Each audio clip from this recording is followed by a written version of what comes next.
To me, it still feels like Zenless Zone Zero just came out, but already about a month into the game's life cycle, we just got our first live stream announcing the first major patch 1.1. And shout out to the ZZZ team for looking out for us 9-to-5ers who normally can't watch these things, but somehow they dropped it on a Saturday morning, which was awesome for me. I got to kind of look at this and process it and take it in, and I've decided kind of how I feel about it overall. I'm here to kind of give you guys the checkpoints and also kind of my opinion on how great this first patch is looking. So let's talk about the juicy stuff first, right? The new characters in 1.1, the new banners. The first is Ching Yi, of course, and I'm gonna be honest, before seeing this, I was kind of coping because I really like Ambi's design, and I was like, I don't care how good the S rank version of Ambi is, I'm gonna keep using Ambi because I just love her so much. But after seeing this, it looks like she has like AoE stun capabilities.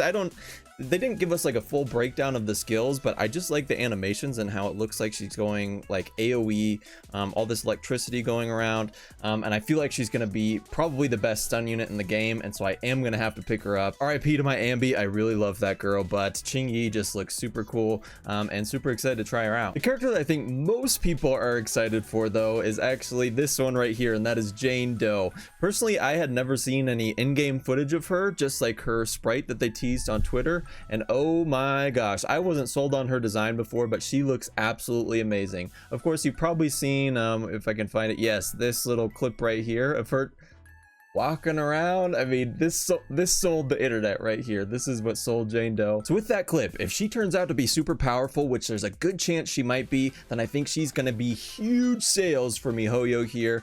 And I really hope that she is powerful. I'm really excited because she's the first limited anomaly unit. And I've said previously, and a lot of people have said this previously, that in the future, those disorder teams are probably gonna be big in the meta. So I'm excited to see just how good she is, if she makes big numbers, and what those disorder teams could look like. But yeah, super excited for Jane Doe, and oh my god, she's so hot, right? And lastly, we have Seth, who is an A rank, so not super exciting, but he looks kind of cool. He is a defender character, or a defense character, I can't remember what they're called, and the only other defense character in the game right now is of course Ben Bigger.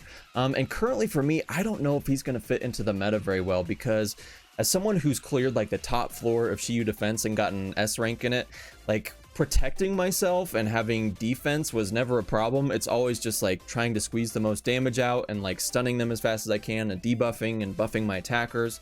And so I don't see a place where defender characters will fit into the meta currently. I don't know if that'll change with Seth, but maybe an S rank in the future. But here's hoping that Seth is good. Maybe he finds his place, and we'll see how it goes. Pretty cool either way. Then to top it off, we're going to get a brand new Bang Boot to go along with all of these new police force members. And that is Ching Yi, that is Zhu Yuan, and Seth. So personally, I already got the Ether Bang Boo, the Resident Boo, or whatever the heck his name is. And if you are saving for that Ether one, maybe pause for now and wait till more details on Officer Kui come out to see which one would be best for your Zhu Yuan team if you are going to have two of those guys on the same team. So we will be getting brand new story in version 1.1, but it won't be part of the main story quest. It's going to kind of be a self-contained story. I'm not sure if it'll have consequences within the main kind of timeline, but they did confirm it's going to be a separate story along with character stories for Ching Yi, and I can't remember if Jane Doe gets a character story too, but nothing in the main story department, and also no new zones confirmed. There might be maybe a couple related to this story, but no big new zone, right, for the 1.1 patch. That might sound crazy coming off of like Wuthering Waves 1.1 where we got that brand new island, but personally I'm not too upset about it. I think that 1.0 of Zenless Zone Zero has a ton of content already. If you are like a casual player, if you're a 9-to-5er like me, you probably haven't even like begun to finish all of the content. Maybe you're like nearing the end, but still for me, I know there's a few quests I haven't done, not the main story quest, but like commissions, and just kind of leveling up my characters. There's still a lot of content in that 1.0 just base game, so I'm not super disappointed that there isn't a big expansion of the map or a big brand new story. And what I am excited for is this. All right, now shout out to my guy up here, Celestial Drive on Reddit. He is the GOAT. He is a Redditor looking for some karma. Maybe go give him an upvote, whatever the heck you do on Reddit. And I didn't mention that Jane is going to be a boss fight within that, which is going to be pretty very interesting to see such a little boss, right? Most of the bosses that we have so far are bigger and have these big choreographed movements. So I'm very interested to see how tough Jane is and how they design that fight when the boss is so small. Now, perhaps the second biggest thing besides characters that they announced was the Inferno Reap operation, which is a new mode within the Hollow Zero landscape. So that's huge for me, because if you're like me, you're starting to slowly detest doing Hollow Zero every week.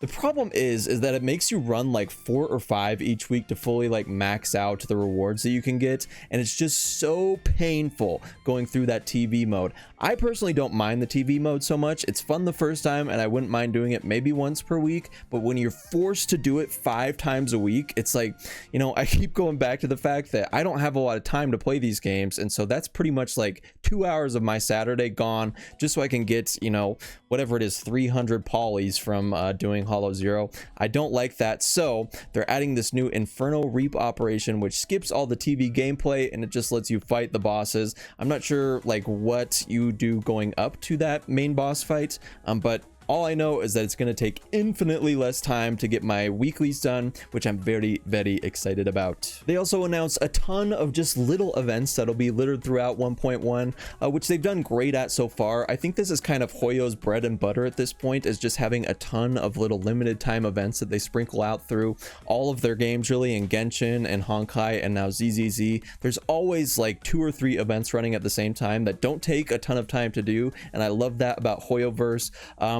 Again, catering to the casual audience. I've said in my previous videos that in order to succeed, they need to keep feeding that casual audience, because that's just what Hoyo fans are. We're all casuals, right? And so I think this is great news. They announced like probably like 6 or 7 events and said that more would be coming.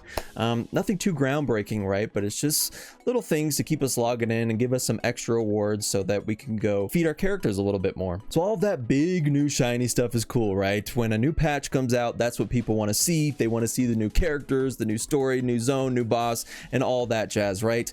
But what I think is most important and what I think is most cool about 1.1 and just the ZZZ devs in general is this tweet that they put out a couple of days before the live stream, which details a bunch of evergreen features that they're going to be adding into the game. And in my opinion, adding these really cool quality of life evergreen features into the game is much more important than those big shiny things that'll sell a patch. So I'll go through a few of them here. They did mention in the live stream how in the story for 1.1 you'll actually play as Jane Doe when you're walking through the city, and they mentioned that this is going to be a philosophy they use going forward. You'll be able to use all of your agents when walking through the city, which is awesome. And this is a huge one for us combat enjoyers. The chain attacks are going to be manual in 1.1, right? So, thank God. It's like you won't always have to do a chain attack because it's not always optimal, right? Sometimes you want to save it. So it'll be interesting to see how this plays out and whether it'll work well or not. But just more choice is a great thing for the game. They're also mentioning how they're going to add more challenging content and more challenging combat missions in the game, which is something I love because personally, like I said, I've cleared Ching Yi defense and gotten S rank and everything, and I am not the best player at all. I don't even have all of my characters maxed out. I was like severely underleveled, and I cleared the hardest content in the game, so super excited to see that they're focusing on that. And then we have a few small but very impactful quality of life evergreen changes that they're making. For example, in Ching Yi defense, you'll be able to better see the enemy's attribute resistances, right? Which is, you know, it doesn't sound too crazy, but this is something that's going to help all of us out for the rest of the game's life, right? You're also going to get new avatars for each of the agents you unlock. Huge, right? I don't know why this wasn't in the game from the start. And then just like mobile battle UI updates. Huge, right? Mobile players are a big demographic. And again, those UI updates are huge and just increasing the longevity of the game, right?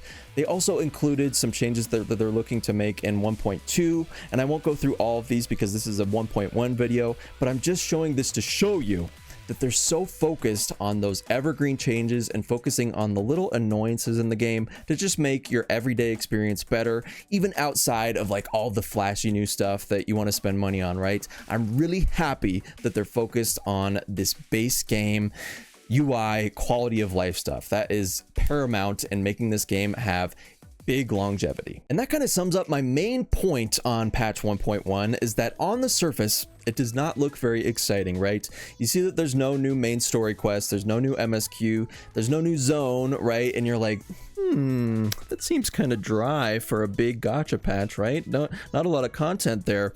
But if you look under the surface and you see all of these little quality of life, all of these little like evergreen features that they're adding in 1.1, it makes me really, really excited and really optimistic about the future of this game, and it makes me as a consumer want to keep playing the game, right?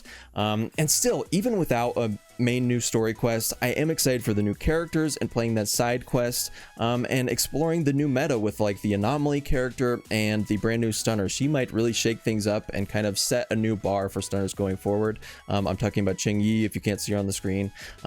So as I said, it doesn't seem big on the surface, but it's really raising my confidence in the ZZZ developers, and I think it's going to have a good amount of content on top of just adding to the mountain of 1.0 content that most players are still trying to chew through as we speak. So that's my final thoughts. Let me know what you think down in the comments. Are you excited for 1.1? Is it too much? Is it not enough? Is it right in the middle?